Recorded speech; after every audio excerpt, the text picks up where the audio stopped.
আমরা বিকালে একটা প্রোগ্রাম করেছি, সারা বাংলাদেশে একটা প্রতিবাদ সভা ছিল জিএম কলেজের পাশে হামলা হওয়ার। সেই প্রতিবাদ সভা উপলক্ষে আমরা 5টার দিকে এখানে একটা এমনি প্রতিবাদ সভা করে আমরা সবাই ইয়ে করে বাড়ি ক্লোজ করে চলে গেছি। তা আমরা দেখলাম যে মিডিয়ার মাধ্যমে বা অনেক মাধ্যমে দেখছি আগুন ধরছে। আসলে ব্যাপারটা মানে কী হলো বুঝলাম না।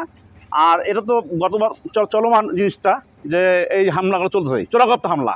আসলে আমরা এই যে 24-এ যে স্বাধীনতা বলি যে এটা আসলে কী পেলাম আমরা বললাম না। এই স্বাধীনতা কিন্তু আমরাও ছিলাম। আমাদের জিএম কলেজ স্যার উনি বারবার সংসদে এই ছিল, হাসিনার বিরুদ্ধে ছিল। আজকে দেখলাম আমাদেরকে তারা আবার ফ্যাসিস্ট বানিয়ে দিচ্ছে এবং তারা নব্য ফ্যাসিস্ট হয়ে গেছে।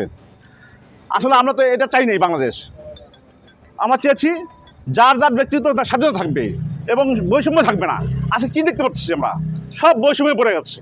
আজকে মানুষ বিপদে কথা বলতে পারছে না, কেউ কারো ভয়ে কথা বলতেছে না। এটা তো বাংলাদেশ নয়। আগুনে আমাদের ক্ষতি কি যা ছিল সব ফুটে ফেলছে, আর দামি দামি জিনিসগুলো চুরি নিয়ে গেছে।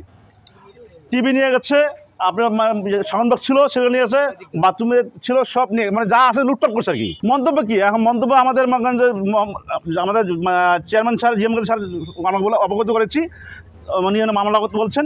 এখন দেখা যাক, আমরা চরমভাবে মানে বলতেছি যে এটা এখন প্রশাসন অবশ্যই তারা তদন্ত করবে যে এটা কে করলো। এবং আমার জানা মতে এখানে অনেক সিসি ফুটেজ আছে এবং বিভিন্ন জায়গায় সিসি ক্যামেরা আছে। এই ফুটেজগুলো সংগ্রহ করে তারা এই জিনিসটাকে উদ্ঘাটন করবে যে কে কেমন তারা পার্টি হামলা করলো। এবং আমরা তো তাদেরকে কোনো জায়গায় আক্রমণ করি নেই, তাদেরকে কোনো জায়গায় হাত দিই, কেন আমাদের জাতীয় পার্টিকে বসে হামলা করা হলো এবং লালমেটে কেন জিনিস করলো। আমরা তো আজ পর্যন্ত লালমেটের জাতীয় পার্টি কোনো দলকে কোনোভাবে আমরা ব্যক্তিগতভাবে আক্রমণ করিনি।